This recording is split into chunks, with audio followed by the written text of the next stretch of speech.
There's a way to make an entrance. This is my destiny. It was now a conspiracy of witches. Download Veely today.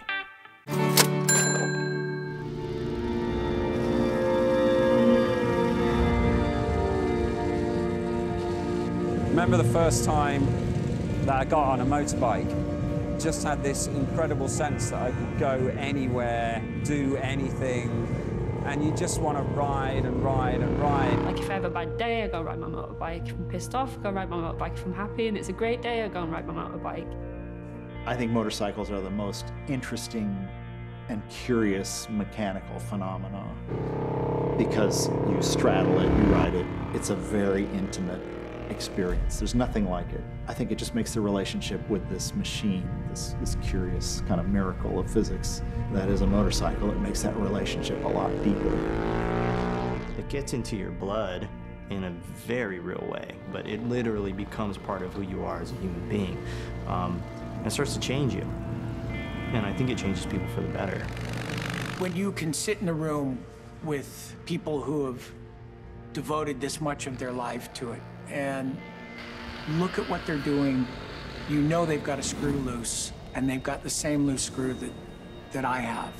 When you're truly addicted to riding bikes, like I am, you can't have a bike in the garage and not riding it. You have, I mean, I'm not even making the decision to go and ride. There's a bike there, I mean, I'm already gone.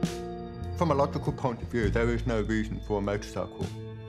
And yet we have these infernal contraptions which are, you know, difficult, uncomfortable, dangerous, and we're fascinated with them. That's what I connect to now. That's what I feel passionate about.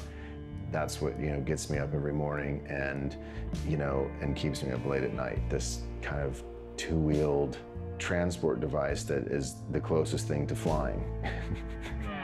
It really is. A custom motorcycle really is a piece of mechanical art in the way that a car isn't. Because you look at the car, everything is hidden. It's a body and four wheels. A motorcycle, you can see it. You know, you can see the engine. Everything is on display. So that's a form of art, really. And doing the custom thing kind of amplifies that art. There aren't many ways to express who you are these days. You know, it's an era of mass production. Everybody has the same phone, everybody has the same car, and, you know, you live in a shoebox in a suburb. But a bike is, it's saying, this is who I am. You know, this is me as an individual. So this bike here, that was found in somebody's front garden, was the perfect example of what we could take and turn into this bike over here. The whole point is to work on your own thing and make it individual to yourself and not have something that everyone else has got. To have your character stamped on something you've built. Yeah, there's bits that I've had to make for it. There's some Heath Robinson stuff on there. It doesn't function perfectly. It's not the quickest bike in the world, but it's my bike. Having something unique is far cooler than having a mass-produced motorcycle, apparently. It's about individuality, and you're going into a Triumph dealership, a Ducati or a Harley dealership, and saying, oh yeah, I want mine a bit like that. You know, it gives about as much individuality as getting a different colour phone case for your iPhone, your generic iPhone. I love seeing people doing stuff that no one's seen before. You know, good or bad, but just make the craziest thing you can think of every time around. You know, I like when people just go way outside the box. You know, just throw the rule book out. 考えがやっぱりカスタムバイクっていうものを生み出してるんだと思うから、全然それは人と違うってことはむしろ、まあ、最初から自分の目標でもあったし。What we don't have enough of is actual real individuals. And I think someone like David from El Solitario is a great example of someone who genuinely is a fucking individual. Like, I love David as a human being. He can be a total asshole, you know, but I love him to death. Like, he's so genuine. He's definitely put himself out there as far as bikes go. And his most hated bike was also, I think, his most publicized bike by far. That BMW 9T, you know? I mean, the thing looks like a shopping cart, but it photographed so awesome, and it has so much vibe to it. When Paul designated this formula, no? The world's most hated motorcycle. I found it really funny, so I adopted it because it just made fun of it. It took some of my grief out. I mean, we were a tiny company, and suddenly these huge monsters calls us and say, hey, we want to do a motorcycle with you. We're going to pay you. You have creative freedom. And I wanted to make them proud. And I thought everybody was going to love it. I never in my life thought everybody would hate it. But I also understood, I knew enough that I had done something really amazing. I just embrace my personality and try to make a company out of it, and that's like a mythbuster, an iconoclast. Just, I would say, this is an icon, okay, let's fuck it up. I think it's defined very much more by the rider than the bike itself. Everyone seems to be riding very different bikes. Their interests go off in different areas, whether some are into choppers, some are into flat trackers, some are into racing. Is that it's a much more of a level playing field. It's less about money and budget and what you can afford and what you can do. You know, the people who've spent their time doing stuff, learning stuff, researching stuff, living motorcycling. Like today, if you look at really what's happening in New York, it's a bunch of $500 Hondas. They like throw the seat away and put a plank of wood on there. It's this size, and that's a custom bike. And it's like, you go for it, dude. You know, and if that's who's riding by you, then he's using his bike. That's cool. I like the fact that like people are actually like trying to they'll buy a motorcycle and cut it up and do something. You know, people always ask me like, how do you get started? And I'm like, dude, just make the cut, and then you started. Breathing life back to a dead engine is creativity by essence. You breathe life back. You created life where there was no more life. I didn't expect it to be a culture that had so much depth on the engineering side and the artistry and the community. I think that trifecta is very relevant today. It's like, it doesn't matter if you're a race bike guy or a drag bike guy or a street bike guy. Nobody judges, right? Or some people do, but who cares about them, you know? It's just cool when people just like, they do what they want, and that's when the purest stuff comes out. This cool thing that's happening, and I think we're just really lucky to be like around it while it's actually happening. The motorcycling world is becoming sort of like an estuary, where it's all mixing. And I think all these cultures are coming together, and there's gonna be a lot of clashing, and a lot of people are gonna hate that that's happening, but get over it, it's happening. The motorcycle world is changing, and honestly, I think it's changing for the better. The new sort of custom scene has empowered a lot of people. It's democratized people to feel like they can make a motorcycle, which is huge because from the 90s onwards, motorcycles had become appliances. They'd become so good, you didn't need to know how to do anything because there was nothing to do. You know, if it broke, you couldn't fix it anyway. If you want to call it a new wave scene, then fine, but I would just call it an evolution of motorcycling.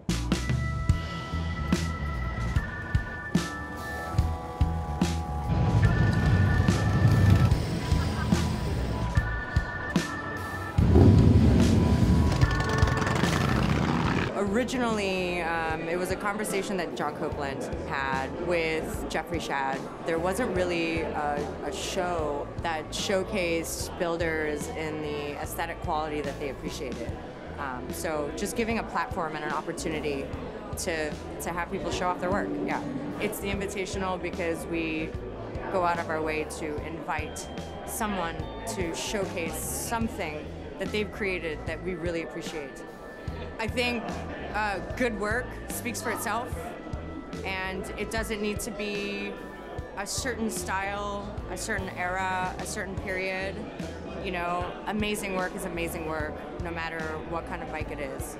A lot of people ask, like, we should get a bigger space, more bikes and whatnot, but I think it's good to have that small amount of bikes, more exclusive, and also you get to spend more time in each bike to just enjoy. We wanted to kind of create the event that we can bridge those gaps, celebrate the whole culture of motorcycles. You'll see, you know, your Fortune 500 CEO sitting right next to, you know, a Hell's Angel guy, and both of them are appreciating the same thing. I mean, I would never see them in any other context other than that. Things like these shows, like the Invitational, do that. It just forces people to participate in each other's worlds. But like, there's no awards, there's no first place, second place, third place. So that's another thing that's cool. You can't really judge these bikes against each other because they're all so different. So to me, just being on the list and having that recognition is just enough. That's all you really want, you know. It's cool.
I think motorcycles themselves are countercultural.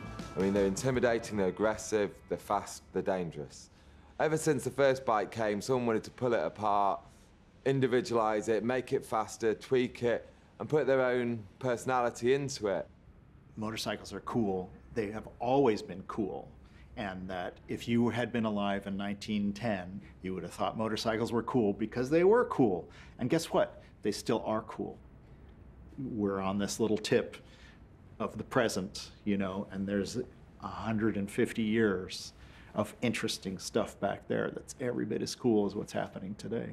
There's a history of bikes that you need to understand and be aware of, but at the end of the day, you're a free person, you can do whatever you want, but I think you need an understanding of what's gone on before you in some respect, and then you can make a judgment call on certain things. But if you just ignore everything, then you're just a prick. So the historical roots in this, you could go back to after the Second World War in America, where all the soldiers came back and they chopped up Harleys, and that's where the bobber scene came from. In the UK, it was from the 60s, from the cafe racers, the ton-up boys trying to make their bikes lighter. It wasn't about aesthetics then, it was making it as fast as possible. I mean, it was back in the sort of 50s, 60s and stuff where, you know, when there was no surf going on in California, they would get on the Triumphs and BSAs and Nortons and head off into the hills. And so that kind of culture kind of moved on, and then, you know, changing their bikes, adapting their bikes. In the late 1950s, California motorcycle clubs especially started to alter their motorcycles to make them lighter and longer and more elegant. And eventually these became painted wildly and chromed as the 50s went into the 60s. They began to alter the frames, and they became choppers by the early 1960s as we know them. And the ultimate expression of the chopper were the bikes that you see in Easy Rider. The exposure on television in the early 2000s really grew the awareness for the general public to custom bikes. The Jesse James stuff, Orange County choppers and people like that. But 2008, economic depression, and killed a lot of the custom bike world. You know, same thing with us. I mean, at a point, you know, we're building huge ZX14 or Abusa stretched things. I mean, they're expensive machines, right? And then market collapses. I remember the photo shoot we were on when the market collapsed. It was a reset. Customs had become kind of grotesque, and then the reset happens, and you have a $1,000 motorcycle with $500 worth of money put into it from a guy who just learned how to weld 2 weeks ago, and you're looking at it going, it's compelling. It may not ride for shit, but it's a cool looking bike. It seems like 2008 was the year. There was the big crash. Everybody had all those big bikes, they couldn't sell them. And it took the whole industry back to square one, and I think it made a lot of us rethink kind of what we were doing, what was important. Not to be corny, but I think it brought back the soul of motorcycling. People were buying, cheap Japanese bikes, 300, 500, whatever, the money was, and making that vehicle your own, because you would do still in an affordable way something that was unique. And that was, it was a wake-up call for me. It was a wake-up call, for the whole company. So Analog Motorcycles started in 2008. I built a custom bike that was kind of on a whim, did it. After the bike was done, it got a lot of press. Started getting people randomly, all over the country asking me to build a custom for them. It started to take off, build steam, and then in 2013, decided to quit my day job and go full-time, and haven't looked back. I grew up riding on the back of my dad's Vincent, and he grew up riding on the back of his dad's Vincent, so there's quite family influences there. I lost my bike license through speeding, so if I couldn't ride a bike, I thought I'd build one. Frankly, I spent a few years as a flaming alcoholic, and when I got through all of that, I started working a lot to keep my mind away from that, and so maybe I just transferred one actual addiction to a new one. I don't know. I was in the foreign service for many years and built motorcycles on the side, if you will, as a second job. I usually started my evening at 7 o'clock in a workshop, and I worked until midnight, 1 o'clock in the morning. Over time, it just became the focus of my life, and now the last 12 years now, it's a full-time business. Yeah, I started out mainly in advertising. I was in a big agency in Richmond, Virginia for about 11 years. They got laid off. They came in and told me, and everything kind of went in slow motion for a second, and I'm like, oh, I'm getting laid off. But at the same time, I felt like I was like, it was actually really liberating. I'm like, I'm not gonna go back to advertising and do that stuff when I could just start building motorcycles, because I'd already been doing it for a while. Right. I had a great job with a startup company doing really cool work, getting patents, like designing the coolest stuff with all the resources I could ever want, like engineer's dream job with a great group of guys. And I was like, nah, I'm gonna leave. I'm gonna move to Texas. I'm gonna start a motorcycle shop. And they're like, you're nuts. You are out of your mind. You are destined to be broke for the rest of your life, which so far is not that far off. And I'm saying, no, come be a broke dick with me. Like, let's have nothing. I didn't even get into motorcycles. I didn't have a choice. My whole family, starting in Lebanon, Syria, were metalworkers and tinsmiths and mechanics. So when they came here, they brought tools. My father had like 60, 70 bikes in the yard. I was probably 15 or 16, where he told me, he said, hey, if you could fix one of those bikes in the back, you could have it. Yeah, I worked for a large bank for 6 years. I was a manager there, and I definitely could have continued my career in the bank, but it just wasn't me. We could feel that there was something going on. When you did the blogging, we'd see like the number of visitors just so I think it was more accidental that we just happened to do that at that time, where other people got more or less the same idea. Well, Wheels and Waves started as the Southside's anniversary. It was a party. He did, and they did in Toulouse. And we were like 20 motorcycles, 20 guys, more or less. And then the idea of making a bigger, better show, more happened in Vincent's brain. And in the Southside is with Jerome. One summer he said, okay, we're gonna do it. We're gonna do this event. It's gonna be called Wheels and Waves. And it was about bringing everything that is cool about motorcycles without looking at the different scenes as independent entities. It was something that had never been done before. We just, from our profound love of motorcycles, especially Vincent ahead of it, of this movement, he wanted to build a really inclusive event. this is really bigger than us. This is much bigger than us. And there is not one Wheels and Waves. There are thousands of Wheels and Waves. It just depends on what yours looks like. Wheels and Waves now is just an excuse for motorcycle freaks to travel, take a week off work, ride with your buddies. That's the thing. Yeah, that's the thing. You live it. You're not just a spectator, you're an actor of the event.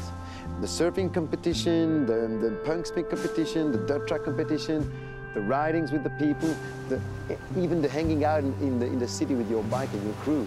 You are part of the event, you're there. I don't know so many events that have the same spirit. For me, we are in the middle of what motorcycles should look like. That's what's so cool about this place. Anything goes, and the rules are very loose, you know, and that's what's so inspiring. People take whatever they find and they build a cool custom of it. You know, it's not all about money, and it's just a totally different thing. And people ride it here. Everyone is riding.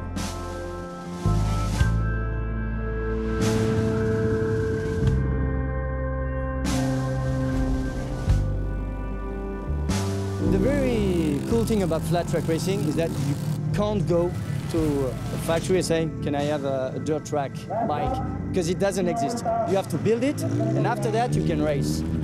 So that's why the custom scene, building the bikes and racing, that's why I think they are a bit the same. It's like family, but it's racing on the track. There is no bad elbow, there is no, everything is fine.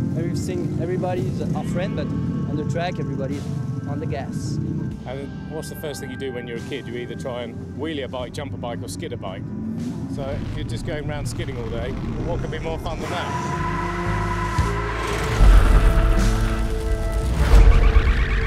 On one hand, we have the industry, and I think they were lost. It got to a point where it wasn't relevant anymore for the customers. And on the other hand, we have this custom scene, which is full of talent. And I think we speak the language, the new language they need to speak. It really is a case of the people have spoken. Something that's more accessible, more stylish, literally going down to the nearest cafe and back is what people want. I just think the barrier to entry is so low in terms of cost, which is perhaps where it all started. The social barrier to entry is lower. You don't need to feel scared turning up at a big biker event where everyone's going to expect you to do a wheelie. And I mean, one of the things I like about motorcycles, and always have liked about motorcycles, is that they're very democratic, you know. And yes, you can buy expensive motorcycles, but you can buy a cheap motorcycle and you can have a go, you know.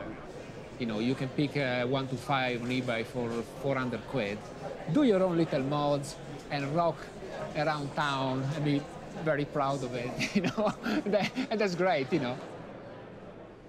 What excites me personally and our team is young people just getting in and getting their hands dirty and making stuff, creating their own personal expression, you know, and that becomes the snowball, right? There's only a couple of thousand people in the world who are like customizing motorcycles right now. But their visibility and the number of people who are interested in seeing that is huge. So the ripple effect is where the big impact is. I think the blog kind of initially was the biggest thing, you know, Bike Shared, Bike Exif, Bike Burn, all those sorts of things. People then can really start following what other people are up to. You know, there's normally a story with all the pictures. And then when there was an opportunity for an event to come on, you know, and people can see these bikes in the flesh. Yeah, my name's Tor, and honestly, I don't know how I got here. Time traveling. No, I run the One Motorcycle Show. Just, you know, kind of hobby gone wild. Just got away from me a little. It would be hard for me to say that I started a movement, because it could have just been that everybody was ready for something different. I will say that what I was doing was counter to everything that I'd experienced. I didn't want to be like anybody else. I didn't want to battle with other shows. I didn't want to take their customers. I wanted to create something that was new and different. So that everything that we've done it the hard way, because it's counter, and make something that people kind of say like, wow, it's free. Nothing's free anymore. And then they're saying, why don't you charge? And then the right people will come. And then I said, well, that kind of defeats the purpose of having the show, is to get everybody to come. And definitely the biggest part of it is we look towards the sponsorships or covering the cost of putting on the show. You know, Harley-Davidson and BMW have been huge supporters of the show and Icon since day one. It's dirt bikes and it's race bikes and it's just hardcore choppers all together in one show. To me, that's the brilliant part of the one show, because as a motorcyclist, I do all those things, and to be able to see all those communities come together at one show is really quite remarkable. But the one show for sure is still a place where your $1,500 bill commands respect for exactly what it is. Like every builder that's got a bike in there, I can't promise them anything. You know, they haven't paid any money to enter the bike. They've come from all over the world. A lot of people spending a lot of money to get here, and I can't say that they're gonna have world fame for it, but you just gotta show up and see what happens, be part of it. The one thing about the one show is it's not a single bike show. It's kind of putting the custom umbrella over every sort of custom. And by casting that big net, you basically put a big spotlight up to anybody that was doing a custom bike, got everyone's attention to it, and that's what's allowed it to grow. We have put on a few races. I mean, most of the races are for fun. It's just part of, you know, human nature to like race. So the only thing that will kind of sustain itself for a long time is racing. And then I just kind of clearly saw the whole picture from the, you know, the person who's never raced till the future of racing. And taking the race crowd and putting them in a setting like this is kind of interesting. And then taking the guys like that just know about, you know, choppers and bring them down to the races. And the two work together. Like this, you know, like I said, it has two wheels and a motor, and it's kind of the same thing. You squint your eyes at it.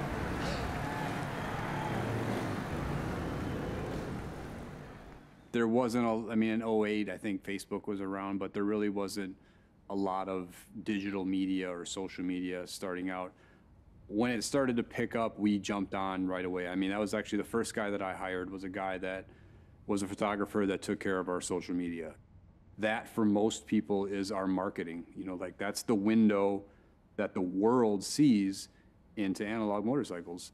You can build something, put it online, and 270,000 people reached, boom. And that's amazing. You know, like years ago, you couldn't do something like that. You needed a TV show. You needed to be in, you know, magazines for years to have people see your work. You know, when I got into it, you know, 2 magazines are coming out once a month with, you know, 3 or 4 bike features in it, and it's almost like they delegated what was cool and what was not. You know, they were deciding what was the motorcycle industry, custom-wise. Now what we're seeing is we're in control of the whole thing, really. You know, now like anybody can put their name out there and people can see it. You know, and if you do good work, people want to see it, so they start following you on shit. It's not the guy with the huge name always has the upper hand. We as consumers of this information, consumers of this content, are getting things instantly. You can see what I made 20 minutes ago, and I can walk you around it live on the internet. I don't know if something's lost or if something's gained. It goes one way or another, right? 10 minutes later, you gotta do something new. The longevity of custom bikes online can be surprisingly short, like 24, 48 hours. For something that could have taken 12 months to build, that's a really short half-life. Okay, I saw that yesterday. What's out there today? You know, and it's like that was 3 years of a man's life you looked at yesterday. You know, what do you mean? What do you got now?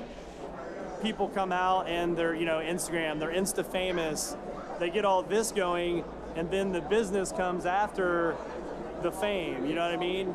I think we need to be careful and not let, you know, the internet or all this social media kind of start drowning out the camaraderie and the coolness of what the culture actually is. So it's so easy to criticize when you do nothing. Actually, the people who make never criticize. They respect the fact that you made. The haters will be haters forever. We don't give a fuck. We know who we are, where we come from, where we want to go. Yeah, we get builders who are clearly, you know, at their wit's end, and they've been working their asses off for like 12 months on a bike. And you'll get some peanut gallery kind of, you know, blow in who'll just leave a really pithy kind of one-sentence remark. And yeah, builders all like crumble at that. And they like nothing better than getting you to engage them in, you know, because no matter what, you're gonna come out looking like an asshole. You know, there's been so many times I've wanted to just go right for the jugular and be like, listen, like, it might have been a bad weld, but your girlfriend's fat. You know, like, I checked out your page, you know? Been dying to say that for so long, or something like that. But I mean, at the end of the day, I look around me and I get to do this for a living. So if I'm gonna have the occasional people online, you know, telling me that I'm an idiot, I can't weld, and you know, I suck at building motorcycles, I can live with that. If you do say why you don't like it, give it the ulterior, like it could be this, but criticism, not just being negative, because you're not really helping by being negative. But yeah, whatever. People are mean. I've had death threats. There was one guy I used to email, "You fucking faggot. You stop sharing these fucking gay bikes. You know, I'm gonna come round to your fucking house and kill you." My biggest problem is people on Instagram don't do anything other than Instagram. Like, they'll look at it and they won't even read the text that says the thing they're asking. They'll just post up the question. What bike is that? It's like, it says right there, you know, it's a BMW R100. Like, it's not hard. The American magazine Cycle World, they do events marketing. So their big opportunity they see is running motorcycle shows. People paying $10, $20 to get through the door in a show. And that's why people like Revival are really smart, because they figured that out, and the bike shed as well. So the events really is the gold mine. I'm Vicky Van Sommeren, the queen of fucking everything, and I run the bike shed for London, Paris, Milan, and the rest of the world. We were sat in a pub, and we were about to go to a bike show, and we were all kind of having that Colesberg moment when you sit there and say, you know, what if we put on a show? And a week later, my husband went and booked a venue. I think because as bikers, we were kind of tired of the same old trade format, you know, the rubbish food, the kind of lycra girls, and we wanted something that was more reflective of us as individuals. You know, when you look around, this is everybody's individual style through their motorcycle. So Bike Shed 1 was a punt, it was an idea. We ran the show for free. We had 2 arches in Shoreditch and 70 bikes, if I remember correctly. It was kind of very much a sort of pop-up amateur vibe to it. But 3,000 people turned up. That summer of 2012, the whole scene suddenly found its voice and started to feel like something tangible. We were trying to do something that was the opposite of a trade fair. It needed to be a destination, a place worth going. It needed to be about the creative side of motorcycle culture. There's people come here to check out the latest build from X, Y, and Z builder, but I think there's a lot of people who come here just to gain inspiration in seeing what someone else did in their shed or garage or workshop and think, well, I can go away and I'm going to do that myself and maybe come back next year and enter my bike into a show. Or people just want to come and have a look at beautiful things, beautiful engineering, and I think here you've got that in spades. I think this is far more about style. There's decent food, decent drink, things to look at. It's a nice experience. In fact, you'd have a nice experience here even if you weren't a biker. It's really important for us. It's important because it's the first contact point with our customer, with this kind of customers, because we can learn, we can talk with these people, no? And we can go back in the office with more and more idea of what to do in the future. We only do the shows so people can come and see what we do, and when they see the finish on the bikes, that's when the bills start to come in then. We sold 6 bikes in 6 days, Monday, Tuesday, Wednesday, Thursday, Friday, and one on the following Monday. 16,500 quid a piece. So, yeah, the seniors work at a show, they come and look at what we do, and that's it, innit? Yeah. And that's how we do it. Events like this allow people to take innovative leaps because they just feed off each other. Because as soon as somebody does something really innovative and everyone sees it, the whole movement steps forward. We got a project with Stuart Garner, CEO of Norton, and I was up there one day talking bikes with him and just chewing the fat really and having a laugh, and you know, I said, no, I'd really like to build a bike, and his term was, without swearing, was okay, off and do it. It's an Auto Commando 961 stock road bike. That's the base bike. It's been quite modified. You're always a little bit nervous when you come up with a design for a bike and you build something. You know, you invest a lot of time and money, and you want people to love it. It's kind of a recreation of a world famous flat track bike from the 70s, designed by Ron Woods, who kind of revolutionised the flat track racing.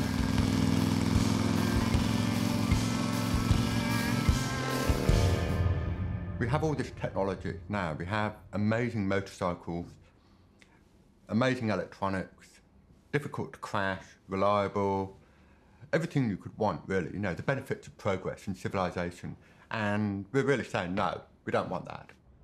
There are entirely too many people, in my opinion, that are completely removed from how the things are made that they own. And I wasn't raised that way. I was raised in a home where we typically fixed what broke. We didn't hire a repairman when the dishwasher went down. So much of the physical world these days just exists, and we don't think about that at all. Where in reality, every single thing that exists had to be created, right? It had to be put together. Somebody made this thing. There's this kind of reappropriation of the making process, and therefore I presume the respect of the makers.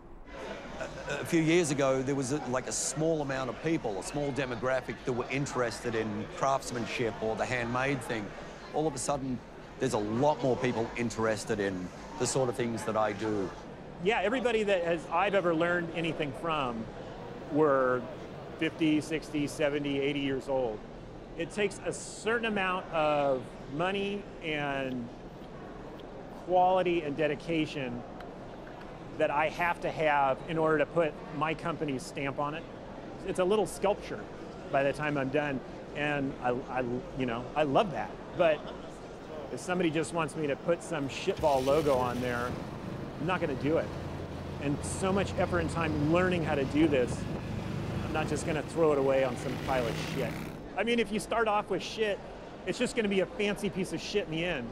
There's an element of kind of taking the power back by doing it yourself, doing it on a budget, not being given what the big companies are selling you.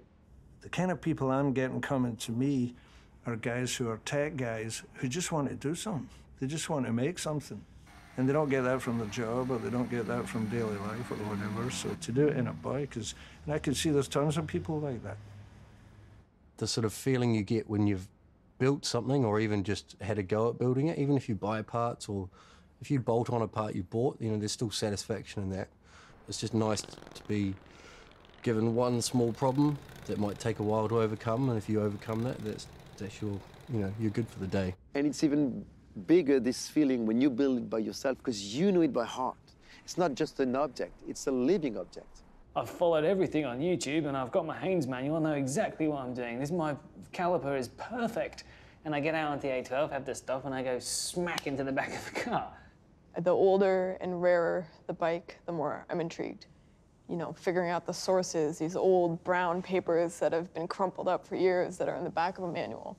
You know, I geek out on it. I really love it.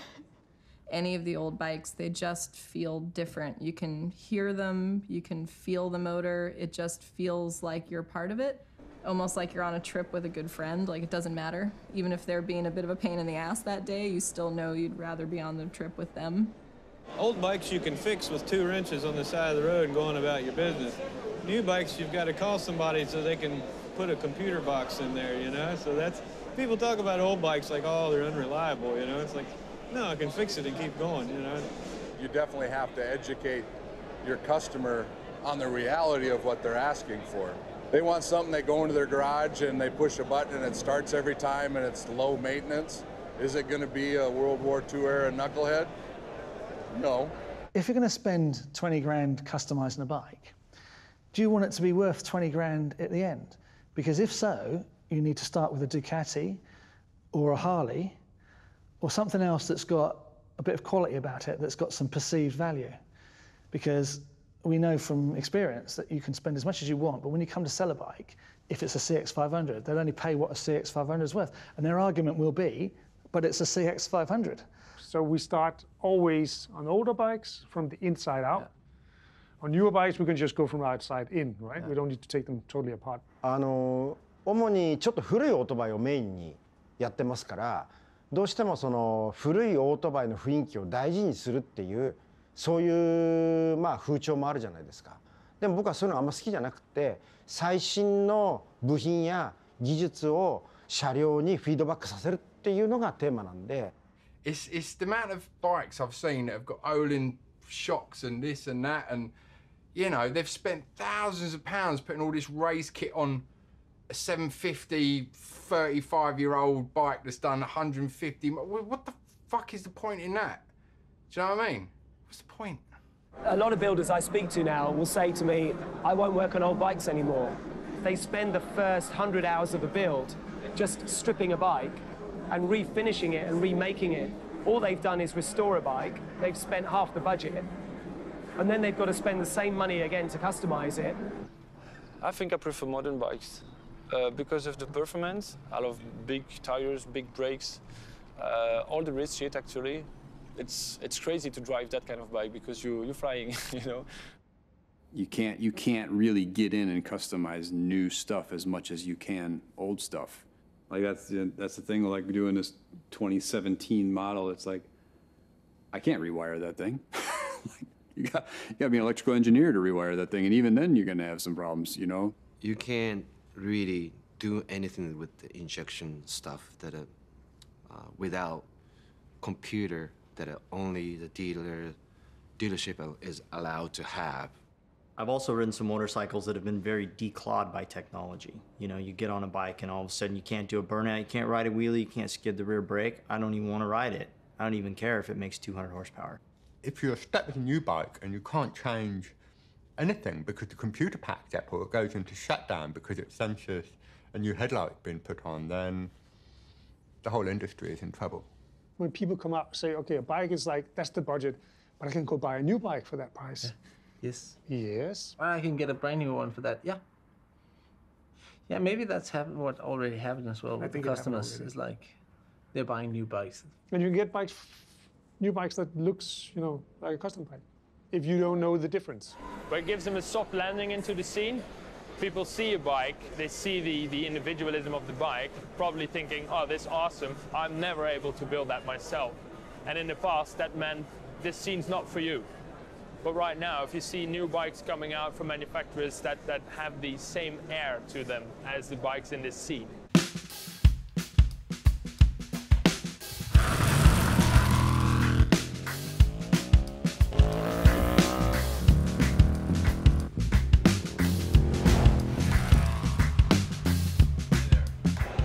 Yeah, you come to a show like this and there's so much stuff, but it all comes down to the craft. It doesn't matter what you like in motorcycles or don't like.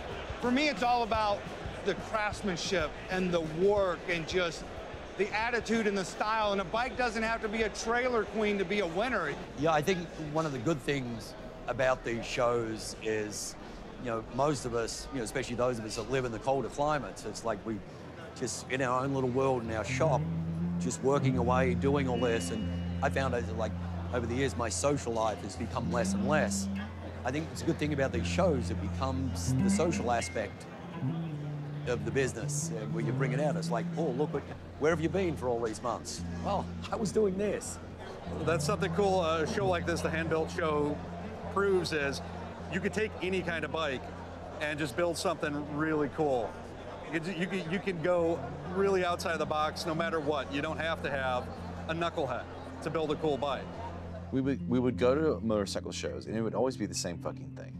There was some old curmudgeon asshole, or 400 of them, that would treat you like you didn't know shit because you didn't have any gray hair or facial hair. And it was always like you were automatically excluded from their fucking club. It was called the Hand-Built Motorcycle Show because these are people like us with limited resources, and they're building something with their hands and learning that actually has value. Let's create something that we try our best to allow it to be instead of determining what it should be. Does that make sense? What's been the most satisfying part of that and doing what we're doing with the event and all this other stuff is seeing other people's personal discovery. There are multiple people that have come to this little show we do, which was just an excuse to bring together a bunch of guys that we respected, who've never even thought of a motorcycle, but they came, they looked, and they went, you know what, maybe they're right, maybe I can do this. And now there were multiple bikes in the show this year that were built because they went to the first show. The fact that the wall of death is there is not just an accident. That's not just like, oh yeah, this might be kind of cool. Well, no, that was a conscious thought of, we want to find a way to get people that don't ride to have the visceral experience of what it's like to ride, kind of somehow, just to give them some small taste of it, and to get up close and personal with functioning bikes.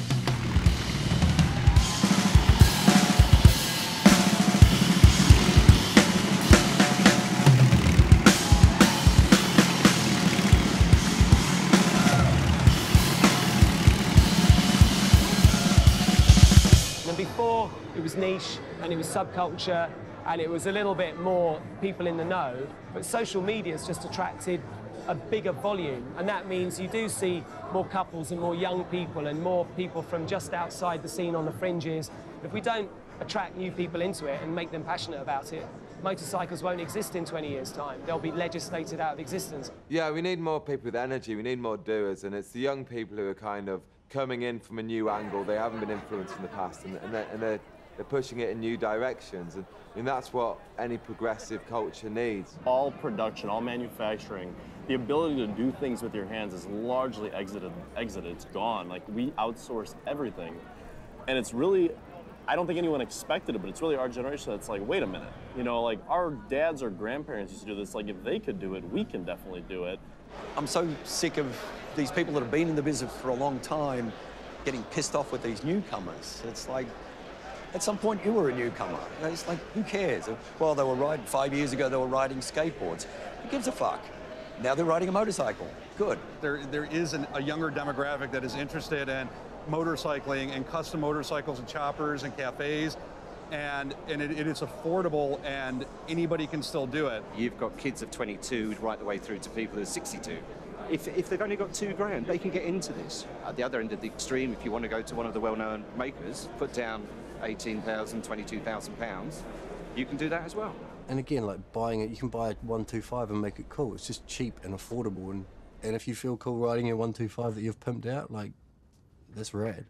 And now there's this new breath of air, like there's a fresh interest in the younger demographic, and I think it's inspiring. If you look at the custom scene, it's much, much younger, which is gold dust for the manufacturers. Instead of selling motorcycles to retired dentists who are going to be dead in 10 years' time, you've got somebody who has a 30-year buying life cycle. It's really important to make sure that younger people getting into the scene are made to feel welcome. It's not going to grow from, the same old guys building the same old stuff. It's going to grow from someone being included, having different ideas, bringing something new to it that's going to help keep it going. I'll be completely honest with you. The very first time I came here, I said, well, we'll go, but that looks like one of those hipster things, you know? And we showed up, and I'm like, those guys have their jeans rolled up, you know? This is one of those hipster things. By the end of the weekend, I said, you know, these guys are awesome. Ever since we started Blitz with Hugo, I never met so many interesting and interested persons in my life. All you need to do to belong is just want to belong and try to bring something on the table. But try to work always with a giving sense, no? Like trying to leave an imprint. This place has always been not about an individual person or Black Skull. It's always been about a group of people. And if we was building a bike, whoever turned up that day would work on that bike. 走る、店を立ち上げた時からこうお客さんと一緒にバイクで走るっていうのはすごく大事にしてて、うちはやっぱせっかく作った乗り物で遊ばなきゃ意味がないし、で乗ってかっこよくなきゃさらに意味がないと思うから。Petrol head, can't help it. Motorcycles, they're in the blood, I'm afraid. Came last year and had an amazing time. So many bikes, so many really nice people, and yeah, it's a must-do. Well, I think the racing here, I think that's what really sets this one off. You know, the fact that people are getting to get their bikes out, come out, fire them up, line up, you know, smell the smoke, see the tyres spinning, see the mud. It's just brilliant, really. Hi, my name is Radical Edwards of Radical Edwards Performance. I'm here to race. I'm just here for general carrying on and fun and games and other sorts of malarkey. What's different about the Mallee Mile? It's not too serious. It's a lot of fun. It's open to anybody that just wants to bring their bike and chuck it down the track. And it actually goes back to the grassroots of motorbike racing. And that's really, as well, I think where the custom bike scene started. It's people just taking their bike that they rode every day and taking bits off it to make it go faster and race it down the road.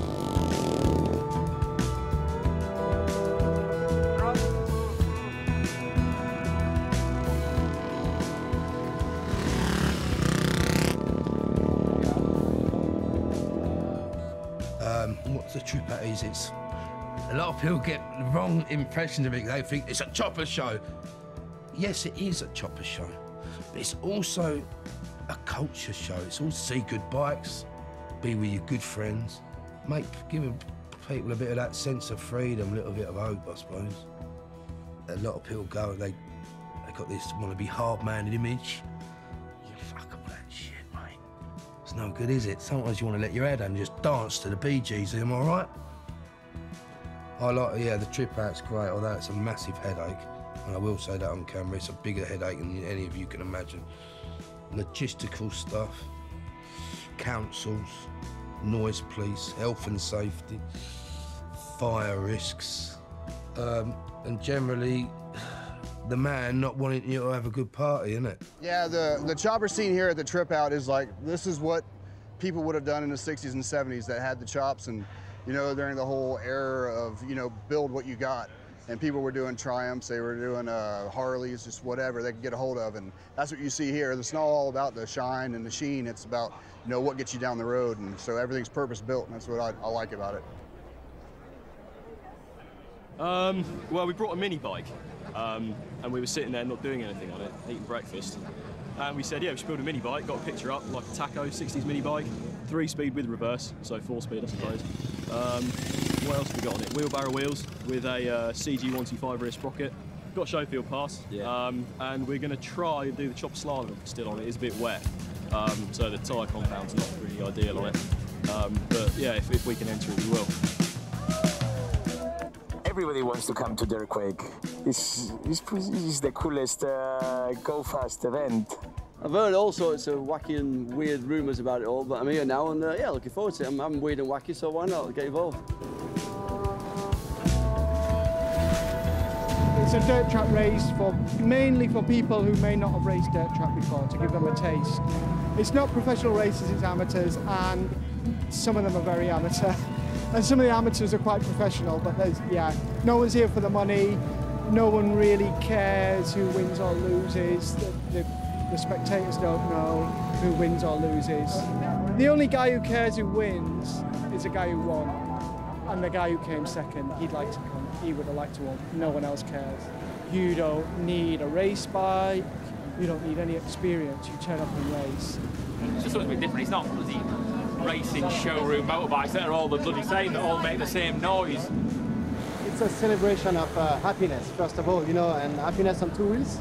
So it's also a way to introduce people and tell them that that's fun, it's not that dangerous, it's friendly, and you don't need to have a $30,000 bike to have fun. So this bike, my friends bought, oh look, it's a #1. My friends, they bought it on eBay for like 11 pounds and handed it to me and were like, you want to race it? I'm like, sure. But at Dirtquake, I've seen a lot of messing around, but not a lot of bad crashes. Because I think it's a great start for somebody who wants to get into flat track. Go to Dirtquake, you can take any bike you want. You could go back to work on Monday and say, you know, I raced my motorbike this weekend, and you really raced it. I like being able to tell people I'm a motorcycle racer, you know, whatever my results are. when I first started riding motorbikes, there was no other women. I didn't know anybody that rode a motorbike that was another woman. There's no getting around the fact that it was boys' club. And the women who have been riding 20 years before me, they've experienced it tenfold. Yeah, very sexist, misogynist, very, you know, the club culture of like women are property and they never ride, they're never part of anything, they don't own any, you know, it's very horrendous actually. You know, and women still, I think, get a hard time, you know, as a girl pulls up on a bike, it's a big bike, guys are like, oh, is she gonna drop it? But you know what, I think this scene in particular is supportive of women riders. The coolest thing I've noticed about this show in particular is there's more female bike builders here as well. So it's not just riders and, you know, girls like us that make clothes, but girls that are wrenching and building their own bikes and showing them. And that's really inspiring to me. People don't really care too much about my gender. They care more about the product. But for me, my gender, I've had a very lucky experience. And I know a lot of women have not. And I empathize with that, and I also am trying to help change that the way that they're trying to change it. And men are following suit. The men are participating in this, you know, in this social change just as hard as the women are. I feel like they're helping because they realize that it's important.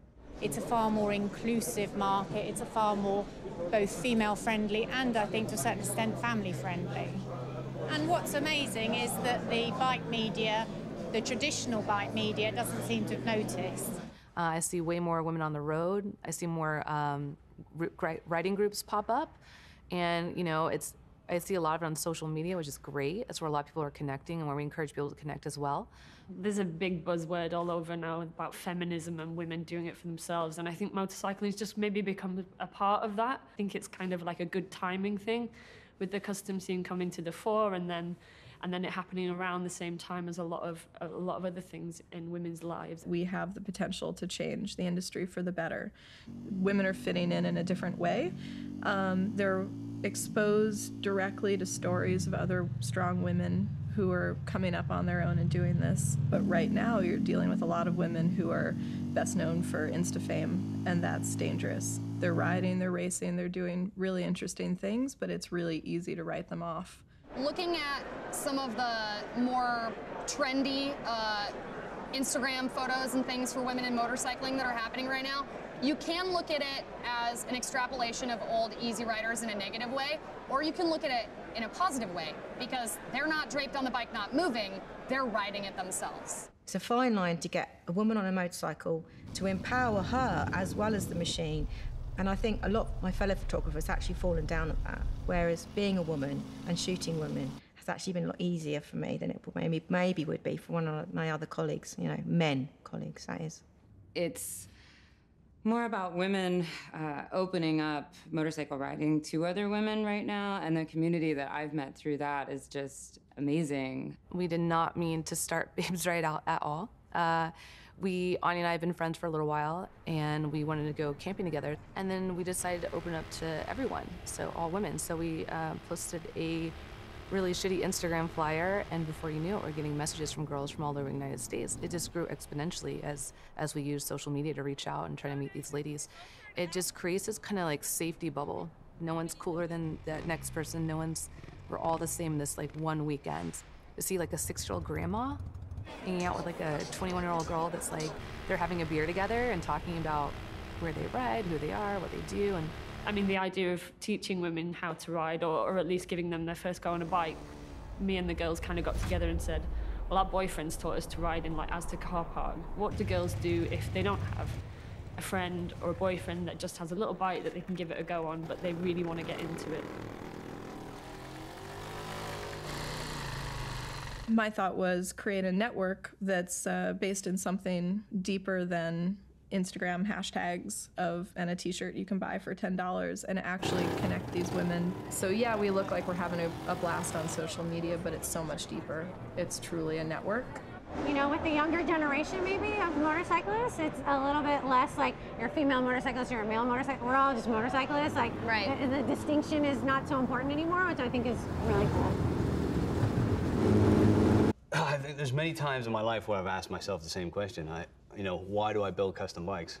Because I'm definitely not rich, and I've struggled most of my life to pay the rent. Well, just be real. Why do we customize anything? We like to show off. I don't play golf. My father plays golf, and I said, why the fuck do you like playing golf? And he's like, well, it's the game that you can't play perfectly, but it's that trying to do something perfect. I mean, it's the dumbest thing I've ever fucking heard. Son, what do? Well, I build these bikes. You build a perfect one yet? No. You think you can? No. It's kind of like playing golf, you know? It's like, you're never gonna get, you think you're going to get perfect. You're not. まあ一つずつね、それを克服していく毎日っていうかね、昨日できなかったことが今日できるっていう。まあ好きなことをして、まあ家族で暮らしていけることが一番自分の幸せだなと思うので、I was the kid on my block that took everybody's bicycles apart and maybe didn't get them all back together all the time, so the parents were always yelling at my parents. But that passion for how things worked is what drove me. I have this disease of making. I want to make stuff. But I've never been happier since I've been making stuff. So the whole time you're working on these bikes, you can't wait till it's done. But then the minute it's done, it's done. Now what? You start another one. You know what? I love making things, and motorcycles were just my favorite. Yeah, I like cars and all that, but it's a little too much for me. And you spend years building a car. And a motorcycle, I mean, you can get it out. You can get all your creative visions out, and to me, it's just as cool. So, all the skills and craft, all the engineering, and then also getting the aesthetic and artistry built into it is such a fun process for me. That's why I think it's a worthwhile pursuit, even though it is just a frivolous thing. It's just a silly motorcycle, but that combination makes it more than that. To me, I'm a caretaker of that bike. It belonged to somebody before, and it'll belong to somebody after me. I'm taking and making it into something new and different. I don't want to be remembered personally, but I want the brand to be remembered and to be thought of inside the motorcycling timeline as we helped this thing. Is I want to leave a little something of me for later when I will not be there anymore, maybe for my son and daughter, or maybe if he can have a little Ed-Turner paragraph on the custom story, world story, I'm happy, I win. I don't feel like I have a choice, because as soon as one is finished, there's this nagging, kind of creeping feeling that there's something new to be solved. There's something new to be looked at. There's new questions that have arrived. It's a disease, isn't it? It's like I either have to stop what I'm doing right now, or I need to go all the way into it, because you can't get into this a little bit. You have to do it 100%. I was talking to a friend of mine, Josh Allison, who's a great metal shaper. He came and looked at my bike. He's like, wow, that's fucking great. I looked at it, I'm like, yours is way better than mine. He's like, no, yours. Then we start pointing out to each other, well, look where I fucked this up. He's like, oh, no, well, my fuck up's bigger than yours. It's like, what are we doing? Because motorcycle, we're all competitive. Like with Wooly, I mean, Wooly built a beautiful MB Agusta, and I'm working on an MB Agusta right now. I love the bike that he built. I think it's gorgeous. So I'm like trying to come over here and do something a little bit different with our MV, but it's like, it's competitive. Like, I want to build a better bike than Wooly built, Fuck yeah, I do, I respect the hell out of him, but at the same time, I want to build a better bike than he built. On the builder side, competition is never overly welcome. It's not just the competition for customer, but it's the competition of ideas and protection of ideas, and it all gets a little touchy. What would motorcycles be without the little beef now and again, right? But it just goes viral a lot faster now because of Instagram. I kind of shudder a little bit. I'm probably going to not win any friends here, but I shudder a little bit when I see bikes like or basically just bikes that had a little few things unbolted as liquor paint and put back together again. They're probably really nice guys, and they probably work really hard to earn that money, but you can't call that custom. Everyone used to build a bike, take it to a show, put it on a plinth, and that was it. You know, you just show off what you've built, and no one would ride the bike. Most of us are building custom bikes to race at a show now. Instead of building a show bike, you're building a show bike that's for a flat track race, or for a drag race, or for a hill climb. So Glamzak 101, this event we are attending now, is hosting the finals of Sultans of Sprint Racing Challenge. What makes me really, really happy and proud is that we managed to build up a kind of, you know, therapy for motorcycle freaks, you know. Because what we're doing is, we call it like turbocharged flying carpet contest. Yeah, I think really what makes Sultans of Sprint really, really special is it's something in between custom bike and racing bike. It's for me quite fascinating. Is all the energy they put, you know, in working on the bike to make them faster for 6-second adrenaline shot, you know. It's completely crazy. I mean, for me, it's really pushing custom to new boundaries.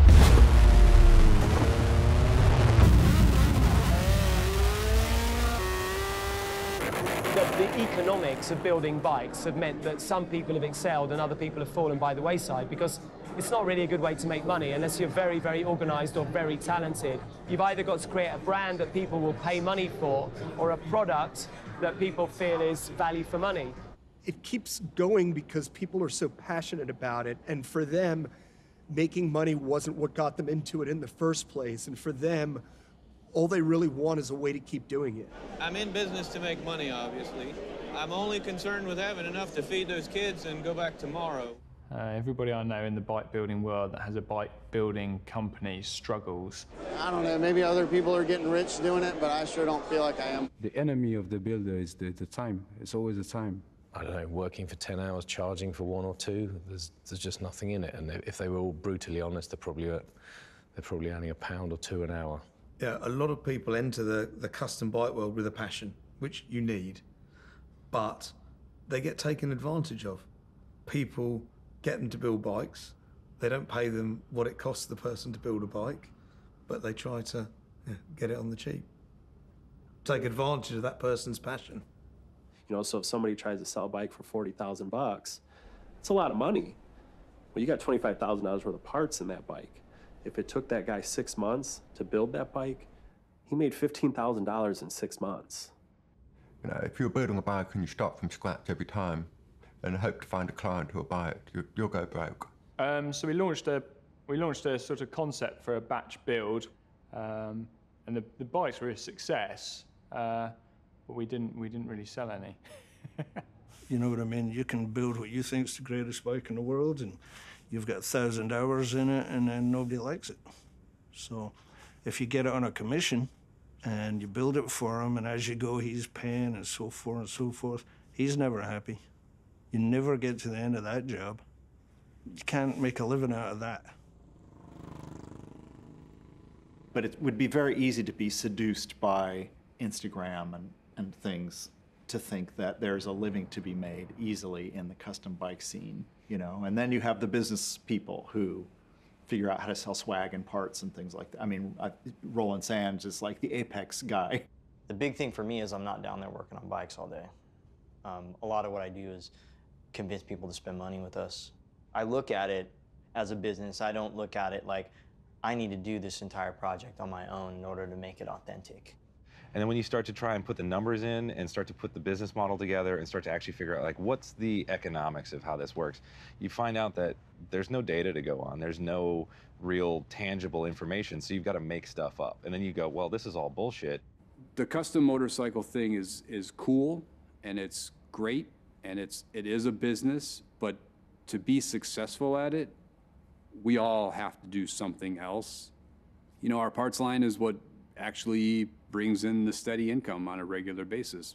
You know, we build a bike, it gets a lot of press, it gets a lot of media attention, and then they come to our website to check us out, and hopefully they leave buying a taillight or a hat, and that's basically the business model. People that I don't want to deal with is cheap cheap people that it's wanted to nickel and dime on each project. How much is this? How much is that? How much is this? And it's hard to deal with people that it's don't understand what it takes to be a craftsman. I don't have, you know, a millionaire coming up to me wanting me to build him a $50,000 bike. I've got blue collar dudes, you know, a guy that has saved a couple bucks, he's got 3 kids at home, and he's wanting to spend $12,000 on a really cool bike. So I want to make sure he's getting something really cool, you know, for his money. I mean, these are luxury goods. Nobody needs a motorcycle. Certainly nobody needs a custom motorcycle. So my client is the higher kind of crest of the 1% of the world. God, I need like movie star customers with bigger pockets. Our average customer has changed quite dramatically. I mean, we've gone from, you know, blue-collar guys to building bikes for millionaires. My day job's my day job. I like doing this stuff. I don't want to make this my work. You know, I need that balance of reality and this little fun fucking motorcycle shit that we do. It's like, I don't make money doing this. Customers are a pain in the ass, you know.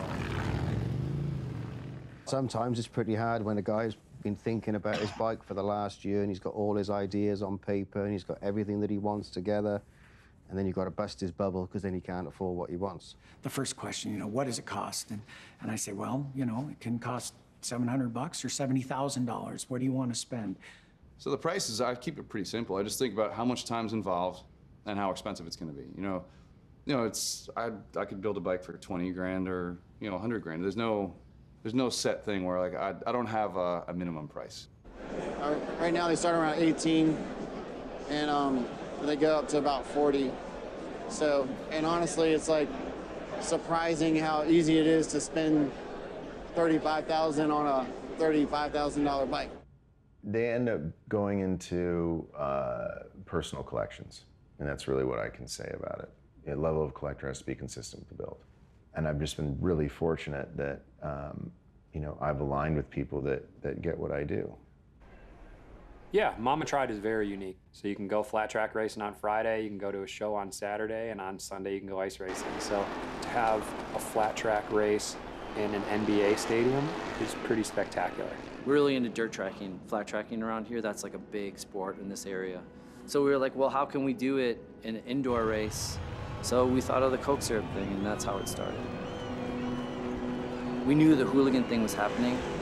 I got in touch with Aaron Guardado, and I was like, so what's the deal? Like hooligan, like is there rules or like what's the thing? And he's like, no, not really. It's really just dirtball, outlaw racing, and for people that just want to get into the sport. And I'm like, all right, let's add it. Yeah, so it definitely started out as show up at the track and race your Harley no matter what it is. Your street Harley slowly evolves into a race Harley, and next thing you know, you've got yourself a full-blown race bike. What's good about the hooligan class is that it's a really attainable form of racing. Your regular Joe can get out and go race and potentially win, do everything on a pretty small budget, which is really nice. And you can have a complete race bike for under $5,000, which is crazy. You can't do that. You can't have anything competitive in any sort of other racing on that minimal of a budget. It's great because it's bringing a ton of new people into the sport, a ton. I think Sideburn was hugely influential on re-exporting dirt track back to the USA and getting people interested in it again. Dirt track racing is you throw a bike in the back of your pickup truck and your leathers and you go racing, and that's what's cool about it. Well, summers are crazy around here because everyone only gets like 4 or 5 months to ride. So in the winter, everyone's like always messing with their stuff because you can't ride, but you're thinking about motorcycles every day. It's like, we just thought, well, like, what a better way to do it, like have that stoke in the middle of winter, like a little bit of something like in the deepest part of winter to get you through until summertime. The bikes that we chose, like maybe they're not the best of any genre that they're in. I mean, some of them are. It still fucking rules, It doesn't matter that it's not perfect. That person who was building that bike had an idea of what they wanted, and they went after it, and they didn't really care what other people thought. Want me to take that? Take it, baby. All right, so we came to Mama Tried show. We got invited while we were at Sturgis. that was kind of like a boost of confidence, because while we were at Sturgis, it sucked. Like, nobody got our bike whatsoever. Like, it was a lot of old people in golf carts and shit. And then we got the call to come to Mama Tried. I think it's a cool thing, and I think that's had a lot to do with why these little grassroots shows can become huge but still stay cool and relevant and not like total sellout. We're all into two wheels. Whatever, there's so many different genres and things you can fit in when it comes to two wheels. I want them all in the same room. I want to split up all their groups. So I don't put a big pile of choppers in a corner so all the chopper kids can go make a dark corner and hang out and talk shit on everybody because they're too cool to talk to anybody else. I want to take them out of their comfort zone, put them next to a race guy, and I want to see one of those chopper guys on a race bike at Flat Out Friday the next year. They can hate 95% of the bikes, but they love one, or vice versa. Some of those bikes, I don't like them, but I know that they're gonna like them. And when I go out there, like right now, and that sun's like that, and I see the bike that I don't like gleaming in the sun, and there's people all around it that are just loving it, I was like, what do you say? It's perfect, you know? It's great. I feel like we lucked out and did something at a really perfect time in like what's happening with motorcycling.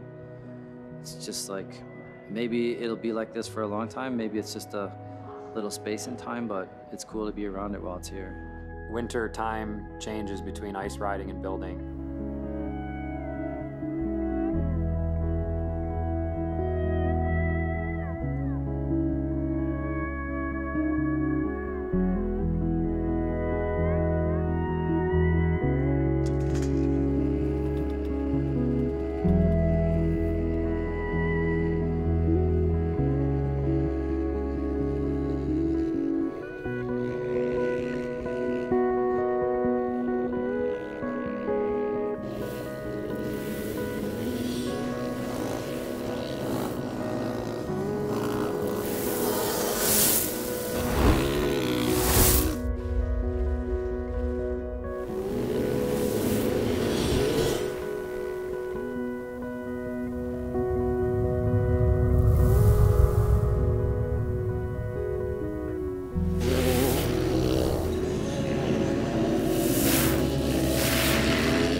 It's a labor of love at the end of the day. Building these bikes is something I can do to get away from life. It's something I can do to just relax. It truly is fun, and it allows my imagination to kind of go wild. I think that would be difficult today, you know, to start up and do something that hasn't already been done. We made it, you know, legit to do whatever we want, because we didn't, you know, we didn't follow any kind of rules. You know, like I was like the only guy who was a racer who was building custom bikes. It was like this crazy blend, like taking those two things and smashing them together was just the most natural thing in the world for me to do. What I wanted the company to be, what the inspiration was for the company, it was the English street fighter scene. For a kid coming up in the sport bike community to see, like, here's your sport bike, but this is what it can be turned into. And it was like, it was mind-blowing to me. 自分がパンクロックが好きで、レースもやってた。それをミックスして自分の頭の中でイメージを浮かべてそれを形にしてる。まずやっぱり流行を追ったらもうダメだろうね。で、流行を作る側にいたいっていう時もあったけども、まあ別にそんなことも今は関係なく。You know, the custom bikes that get built now often begin with a collaboration going through photos of examples of bikes that someone has seen on social media. Custom builders get really edgy if you claim that it was, you know, your bike where they got the idea. Every custom builder came up with every idea they've ever had on any bike they've ever built. And I'd be the last person to suggest otherwise. You have to obey the laws of physics. You can break the laws of man all you want, but the laws of physics are not bendable. So you have to find a way to work within them. building a good custom bike to make it look good in the metal and actually physically work as a piece of transport is fiendishly hard. Taking things that don't work and making them work and connecting those lines. It always inspires thought. It makes people think. It's not just, hey, look at this custom bike. You know, it's an idea. To me, less is more. So when you look at the bikes that I do, they almost look like they wouldn't work. I guess it's a simple process that's difficult to do, if that even makes sense. Well, this is a bike I'm doing for the Show Class People's Champ. It's for the Born Free show this year out in California. Basically modified the frame how I wanted it to look. I actually built the bike around the tank. So I built this tank a few years ago, and it's been sitting on my shelf, and I've been waiting to use it. They're just gonna be straight bars that are clean. There's gonna be no controls on them with an internal throttle. So it'll just look like a nice, clean little short chop, but it's a soft tail. And that's basically the gist of what this one's gonna look like. You know, again, don't do design for the sake of design, you know, because that's not design. You're not solving any problem, you're creating the problem by doing that. I think it goes back to the simplicity of the design. So anything that is simple and elegant, it will be more or less timeless. As soon as you add like more than what it should be there, it can date quite quickly. A component or a complete machine, whatever it is, designed to perform properly at its best possible way, it automatically somehow becomes a beautiful object. In this case, a motorcycle inherently is beautiful.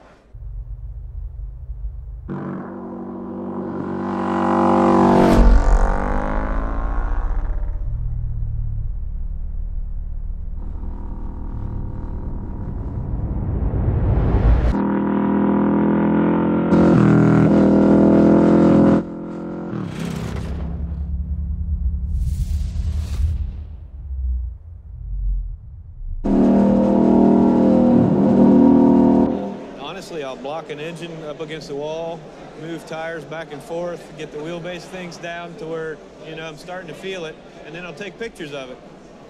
And I'll just sketch on the pictures with a pencil, you know. So every time it needs a part designed, I do it in SolidWorks. I design every part myself.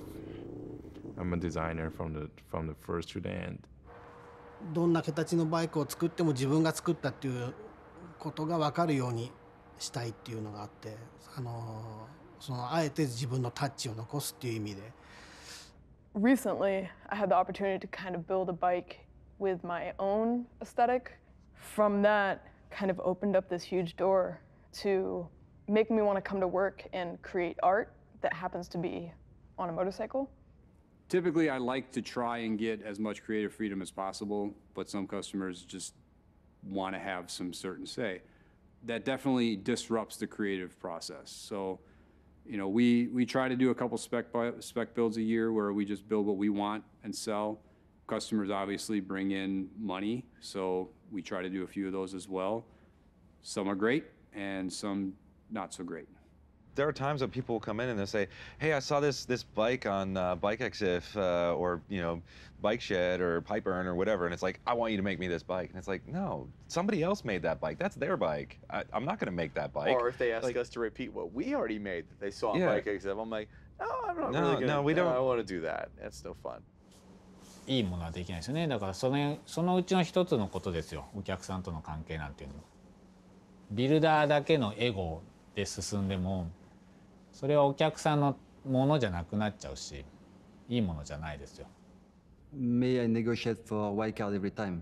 We discuss, I try to know who is in front of me, I will try to know what is his hobby, his passion, what he like really, and I will do what he wants, not what he asks. It's a little bit different. All you need is that. Remember that, that's all you need is that. But you can have as much as that as you want. It don't give you style, like. Don't buy taste, does it? It's really interesting to see nowadays, if you go to a show like Yokohama Moon Eyes, I mean, there's so many incredible builds there that a lot of people actually say that, you know, the best customized Harleys come from Japan. Well, selection is You know, the show is run by me, so I don't care if someone said something about it, but I want to see what I like. You know what I mean? So sometimes I don't like the kind of bike, different taste. So, I don't put it that calm. I shouldn't do that. That's my show, so I want to do what I want to do. One day it's good, man, open the gate and by 7 and 8 something and run up, right? The 5 p.m., that's it. See you guys. Yeah, easy. Attendance, it's like 18,000 people. Yeah. And including the people from abroad, number of abroad people and foreigners is getting, bigger and bigger every year. 日本人の方がやっぱりその1台に対して深く作ってるんじゃないかなとは思います。あとは日本人のカスタムビルダーはほとんどが最初から最後までほとんど一人で作ることが多いですけど、もう結構前から出してるんですよ、ショーには。でもまあずっと最初からそんなにショーが取れてたわけじゃないし、いつもほとんどが悔しい思いをしてたんですよね。でも今思えばその頃っていうのは自分の意思であまりバイクが作れてなかったっていうのもあるし、いいバイクを作りたい、別にそれ結果としてショーになるけどショーをもらいたいからバイクを作ってるわけじゃないと。でもだからといってショーに出すわけだから、その BMW すごい大きいカンパニーなのに僕らカスタムビルダーなんていうのは言ってみればちょっとアンダーグラウンドな存在なわけで、日本だと。だからそういう大きな会社が僕たちと一緒に仕事をしてくれるなんていうのは、考えもしなかったですよね。だから自分の中の新しいものっていうのをもう必死に生み出そうとして考えたことで。It's like what blew me away about that bike was that the way he just so effortlessly encapsulated everything in one bike. It's like, whoa. And then he goes back to building a chopper or something. It's like, what the heck? Like, with builders at the top of their game, the skill set is kind of more than the style, if you know what I mean? One of the most interesting characters is Ian Barry of Falcon Motorcycles. He made 3 or 4 of the most beautiful custom bikes ever, selling for insane amounts of money. I like the word friction. Friction is responsible for the conversion of energy. So to not embrace seemingly conflicting ideas and trying to hold them in the same container as long as you can, engineering and art, whatever the two are, they're always there. But that friction is necessary, and I play with that. Like I swim in it. Like I kind of antagonize it. It's really, really difficult to create a signature style. But then you get people like Autofabrica, and they've managed to get that kind of signature look, and they do it beautifully.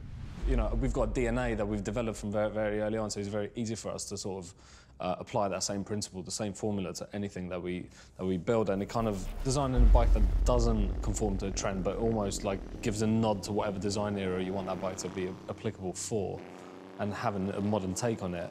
We're not constrained by other people telling what to do or how to design something. Just come up with an idea and just put it in metal. And the brand, the business, our skill sets have all evolved, and it's gone from being a custom bike shop to we're coach builders, basically. Our skill sets lends us to coach building a motorcycle. So the Type 11 project with Yamaha, I feel like we've captured a modern take on a cafe racer, dare I say it? I think it's every designer's dream is to create concepts and not water them down. And what we like to sort of think is that we've created that, but we have got real-world constraints as well. one of the most important things is the marriage of form and function.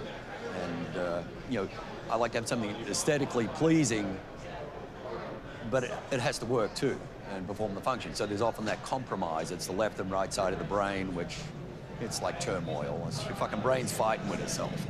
For me as an engineer, the thing that I really enjoy is when someone says, oh, you can't do that. It's like, oh, fuck you, I'm gonna do it. When it's not supposed to work or it's not supposed to be that way, and you can still find a way to get it all to balance out and all to be aesthetic and all to still function.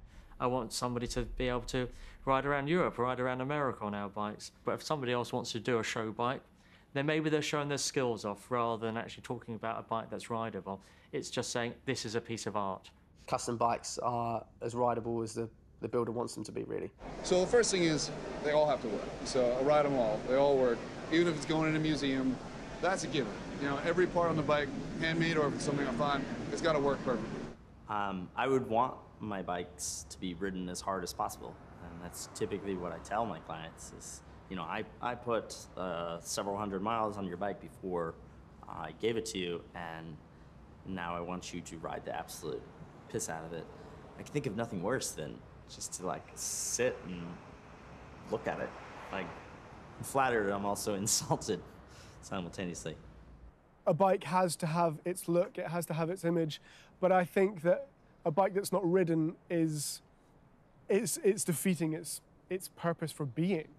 At this point, I would like to create machines that are less of a motorcycle for people to ride and more of a kinetic art piece. Fun to create and also fun for the viewer to figure out how it works. Yank it back and spark the curiosity, because my entire existence in this culture is revolving around my curiosity of how things work. A lot of custom bikes back in the day were artistic rather than, you know, functional, I think. There's an old thing, though, about if it looks right, it usually is right, you know, and form following function and everything. And I think, yeah, I think the market has changed for the better, I guess. I think that putting anything in a museum changes how people look at it. I see no distinction between art and engineering. I mean, you can make pure art without engineering, but anything that has to do with construction has engineering involved. This is perhaps the art of engineering, or the engineering of art. They're intimately entwined.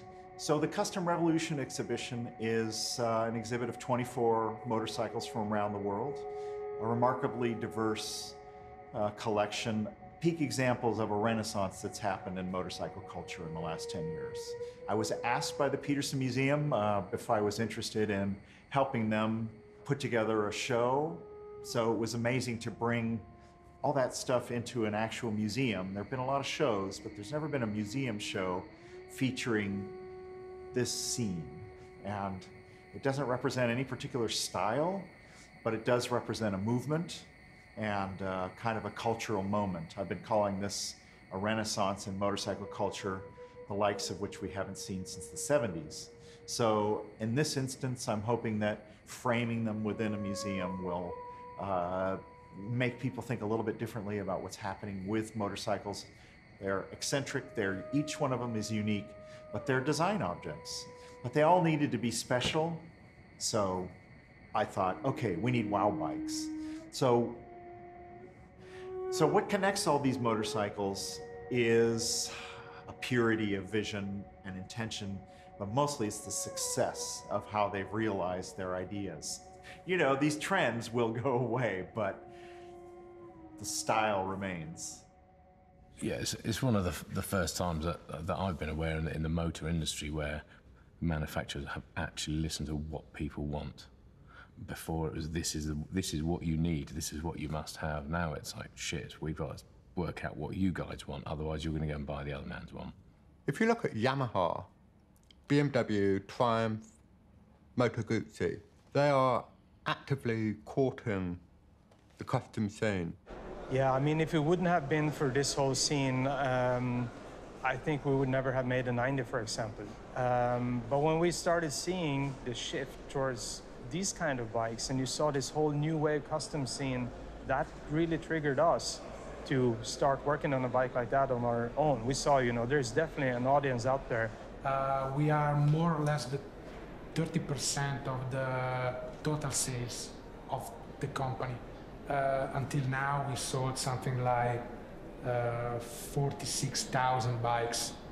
Well, we've always been in the custom scene from the very beginning. Some of our first parts and accessories date back to the early 1900s. So within just a few years of the company coming alive, there was ways to make the motorcycle different, custom. When you buy a Harley, it's basically the down payment, and then people load it up with all the accessories. I think that's part of the reason Harley is so successful, you know, because you're buying a factory bike, but then you can spend another $15,000 on trinkets. Triumph have just noticed that. You know, the bobber, there'll be 150 accessories for it. So that's their approach to the custom scene. I was working on the bike in the background, and I wanted to do a series, so I contacted Triumph France to get some bikes. They said, they told me, no, we don't give you bikes because we have our own package to custom the bikes directly in the shop, in the Triumph shop, you know. That's not custom, of course, it's accessories. You know, I just bought a new van. I went to the showroom and I spec'd my van out. You know, I could say I've got a custom van because I've got a, you know, this, that and the other on it, but it's not bloody custom, is it? If the scene is offered to you on a plate and the manufacturer says, here's the bike, here's the helmet, here's the jacket, go off, live your own dream. If you want to buy into that, fantastic. I think when a movement gains speed, larger companies are always going to want to try and capitalize on that movement because there's going to be people who literally can't afford, you know, artisan, one-off produced motorcycles because, you know, they cost a lot of money. So if you can buy a custom bike for 10 grand, then that's brilliant. I think it depends really whether they're doing it as tokenism or whether they're doing it in some way that they actually believe in it. Some brands do it very well, others just pretend to do it. It's just, that's not what this is all about. For me and for people like me, this is not what it's about. Nice things to look at, but there's no heart and there's no soul. And the real hardcore guys that will build bikes, they always stay below the radar and they're building their own bikes and they don't give a shit what brands will do.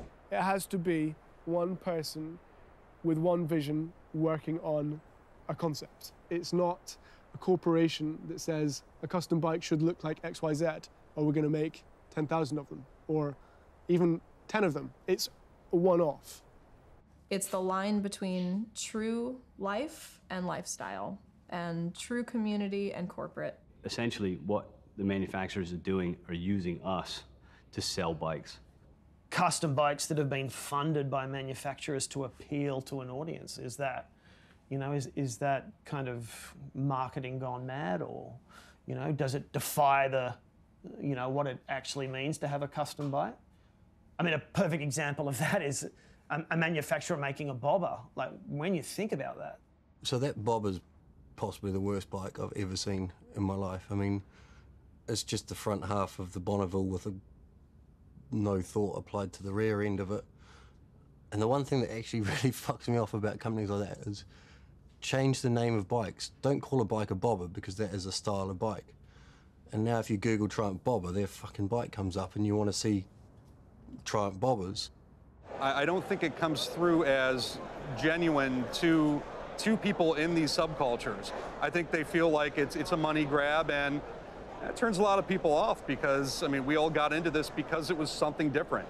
You don't want to be in a parking lot with 50 of the same bike. You want yours to stand out, you want it to be yours. It's really easy if you are in a scene that's really kind of quite niche and quite cool to get quite uppity when other people start coming along and going, oh, well, I'll have a piece of that. And the manufacturers come on board and the brands come on board. And this scene, the secret of its continued survival is evolution and to keep moving. And the manufacturers coming on board is part of that evolution. We should embrace it. But I think it's important, you know, for manufacturers to understand a new blood that is getting into the industry and it's going to take us forward. We know that we need to stay away but be part of it without, you know, being, you know, too... You know, the manufacturers are taking note of this and seeing, you know, what an appetite there is for custom bikes, that they're starting to do it themselves. You know, commercially, I'm sure that's very sensible, but there's still always going to be that appetite for there only being one. You'll never see another one like it. It's pretty powerful. The custom motorcycle scene has totally revolutionized the motorcycle industry. The motorcycle industry was in the doldrums, and the sales are way down, and there is no enthusiasm, and new ridership is way down. It's a sign that there's a big problem in the industry. So the custom scene has been a life force. It's injected new life into the motorcycle industry, and that's really exciting. I mean, what a cool place to be changing the direction of a many billion-dollar global industry.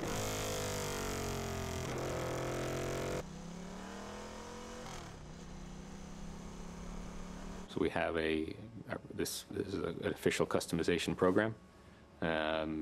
We work with builders around the world. It's one of the ways in which we can both support and encourage the custom ecosystem that way.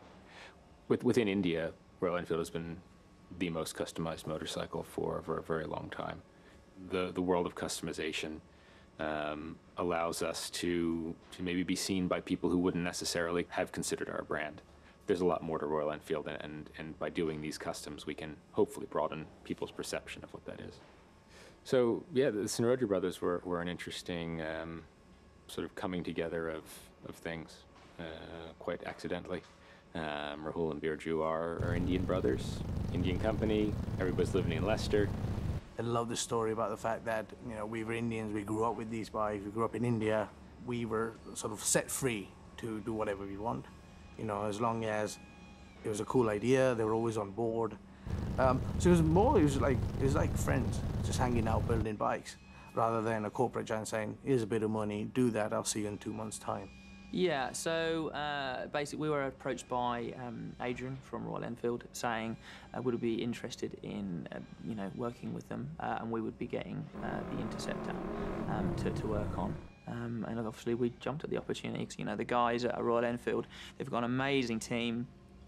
I'm not being paid to say this, by the way, but they're all genuinely enthusiastic and interested in motorcycles. We don't place a strong limitation of any sort on the builder. For us, we have our motor there in the bike. That's the core of that bike, is the motor. Just keep some of the character, but we're not going to tell you to limit your creative vision because of some idea that makes a difference. It doesn't. In the end, you know, motorcycles are cool.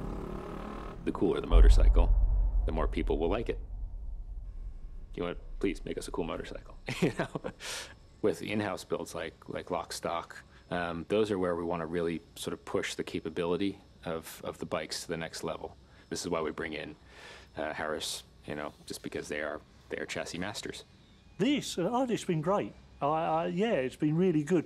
It's created a lot of interest within our factory because we haven't done a drag racer before, so perhaps I shouldn't say this, I think it's come out pretty well, so we're all quite proud of it. This was, you know, a competition stroke custom bike, so it needed to look nice as well. This is the Cup service of the Yamaha.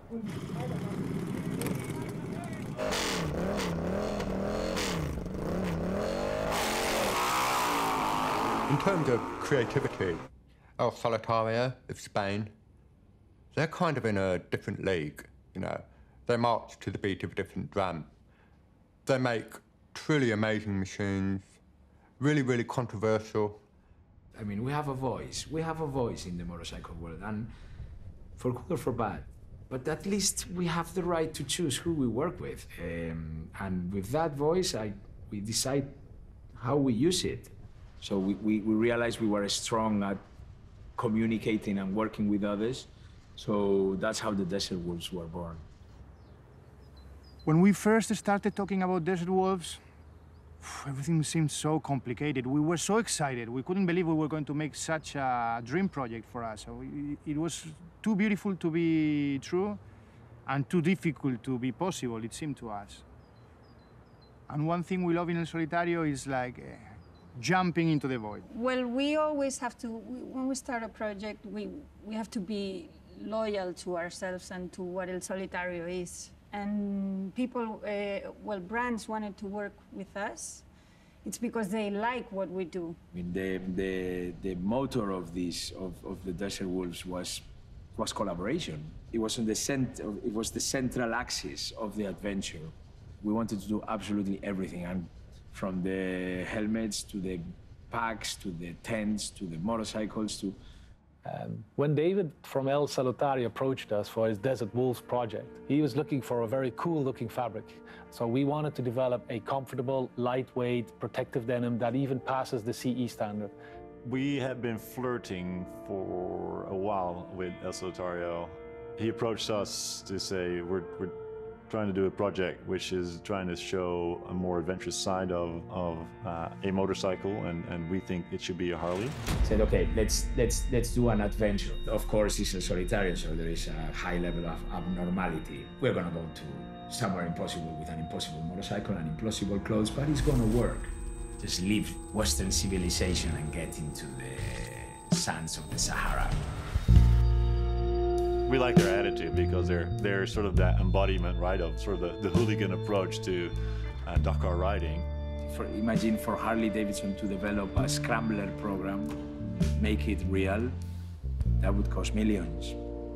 So we are actually a very economic way of exploring future options.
We've been really amazed at how well the bikes were performing in that sort of rough terrain, rough conditions, warm temperatures. And we also know they're pretty rough riders, so they were giving the bikes a good beating, but there were no major issues, so it's a good sign of confidence as well in our bikes.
It's unbelievable. I mean, all the shit we went through, yeah, they survived. It was hard. It was fucking hard. It was a huge adventure, a real one. It was a fucking real one. I mean, we survived 10 days in the desert.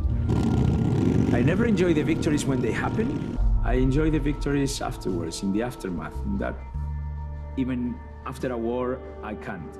I just don't see it happening. I need some relax to be able to like, fuck, we did it. Things can only really be sharp and on the edge and cool when they're small. As soon as it gets too big, it's too diluted, it's just not fresh anymore, and that happens with everything. So yeah, the bigger it gets, the blunter it gets, I guess. I mean, I think that the great shame in any phenomenon is when it gets rooted in itself. You can disappear up your own arse in a puff of niche smoke if you're not careful. You've got to evolve. Because it can't stand still. If it stands still, it will die, which it nearly did in 2008. Have we crested the wave? Are we on the back side of the wave or the front side? You know, I'm really intrigued with how things will change, but they will change. I think as long as there's motorcycles on the road, then there'll be custom motorcycles. And I think the scene will adapt and change through different kind of trends.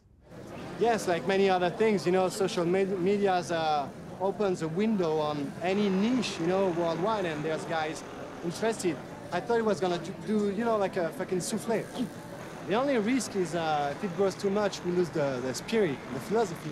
It is tricky because I feel the same way. I get scared, like the bigger it gets, the bigger it's gonna eat itself, you know? If something's really good, then everybody likes it, and it gets bigger and bigger, and then it just becomes this great big snowball careering out of control. The internet speeds up evolution too quickly.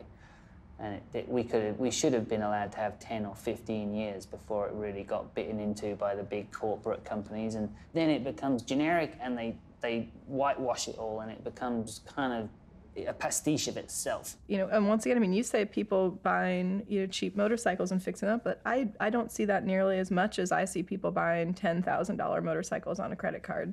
And you see it at things like Babes Ride Out. 90% of people are on a Triumph Bonneville or a Harley 883. They're not on anything other than that. So it's a new world in that way. Well, it's not a subculture anymore, though, is it? If you want to keep something super niche and to yourself, fuck off and do it on your own. People who are opening a restaurant or a cafe think about opening a motorcycle cafe. Anybody who's got a garage and a blowtorch is now a custom bike builder. You have to remember that, you know, to build one, it's a tremendous amount of time and cost for someone goes into that. So I think there will only ever be a certain audience for whom they have the capacity to undertake those kinds of projects, either as the consumer or the builder. We don't want to be part of the mainstream like everyone else, and as soon as this kind of custom motorcycle scene that we've all been a part of and loved for, you know, since we were kids, becomes like the cool thing, I think we're probably going to shun it. I mean, not motorcycles themselves, because I'm always going to ride a motorbike and I'm always going to work on my own bikes and build my own bikes, and so are all my friends. For me, I'm just going to be in my workshop drinking beers and working on bikes, really. I don't really give a shit where the scene goes. I'm not really too worried about where it goes or how it gets there. Seeing what everyone else is doing and pushing yourself away from what they're doing and pushing forwards into something else, just constantly racing away from that tsunami of mass culture, I guess. Lots of people we know are very famous have become quite quiet, which denotes they're very hard at work and they're very kind of, you know, step back and they're thinking about what they're doing. And, you know, and we've seen this year bike builders drop out and close their doors. I think now everyone's starting to think, well, where are we going next? What's coming next? What are we going to do? How's this going to evolve and grow and you know, keep on going?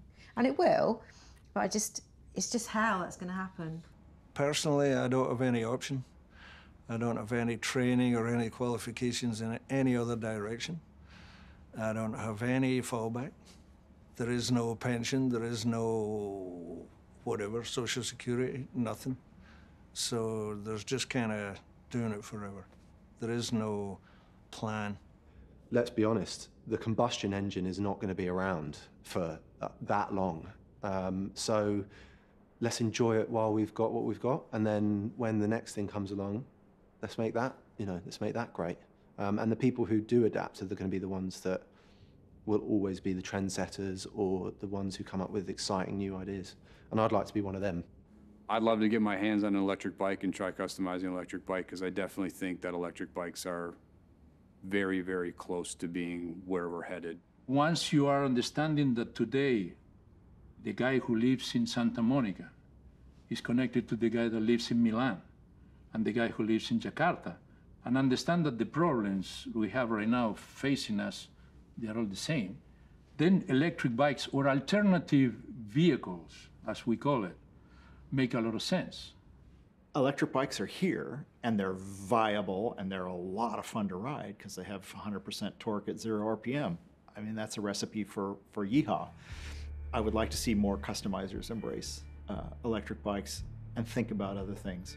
Try something new. If you're taking this much time and energy into it, let's make a real impact on the industry, and not just a style impact. Maybe there's room for an engineering impact too. 基本的には僕はそのガソリンを爆発させて走るっていうこと自体が好きなんで、好んではいかないけれども、でも食わず嫌いもいけないんで、いつかはやることになるとは思います。To be honest with you, I'm quite intrigued with electric vehicles. I've been studying them a little while now, and they do interest me. It's a silent revolution, and it's going to sneak up on us, and we're not going to be aware of it. It's going to suddenly take over, and I'm all for it. Like, I think it's great. That means we can ride stealth, we can ride free without having the cops on our ass. It's going to be totally, I mean, you're going to go to jail if they catch you with a motorcycle in the forest. But on an electric one, they can't catch you because they can't hear you. It's kind of the shitty thing about human beings, right? Like, they know change is necessary, but like, if you give them 10 steps of how to change things and they're all painful, like, things to address, nobody's gonna fucking do it, right? But if you give them something that's like easy and understandable and exciting, then change is imminent, you know? You have all these manufacturers building bikes, you know, watching people lose riding spaces, watching people lose access to tracks. Nobody's doing anything about it, you know? But like, they're iterating on technology to the tiniest percentage to sell you a new bike, right? But they're not like addressing the need for an electric powertrain or a quiet bike or the ability to reconfigure your investment in a way that makes it like sustainable or okay for the modern world. Sooner or later, there's going to be a mainstream electric motorbike that's going to have all the boxes ticked, and everyone will be like, yes, I get it now. Makes sense. I want one of those. It may not replace their garage full of stinky two-strokes, but if it kind of can stand on its own two wheels, you know, you want to be future-proof in a way as well. I mean, it's interesting if you look at a project that we've done like Livewire, which is our first electric Harley. I mean, if you have the opportunity to ride a Livewire, you'll have a blast. It's good fun to ride, very futuristic, and it does add to the emotional experience on the bike. The only thing restricting electric bikes at the moment is the stigma attached to it. There's a new technology there.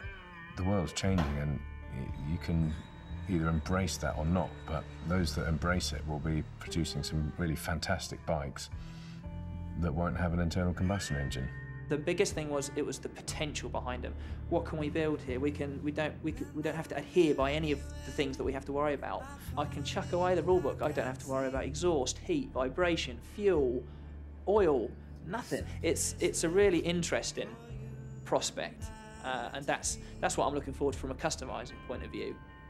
Right now, this question of, what is next?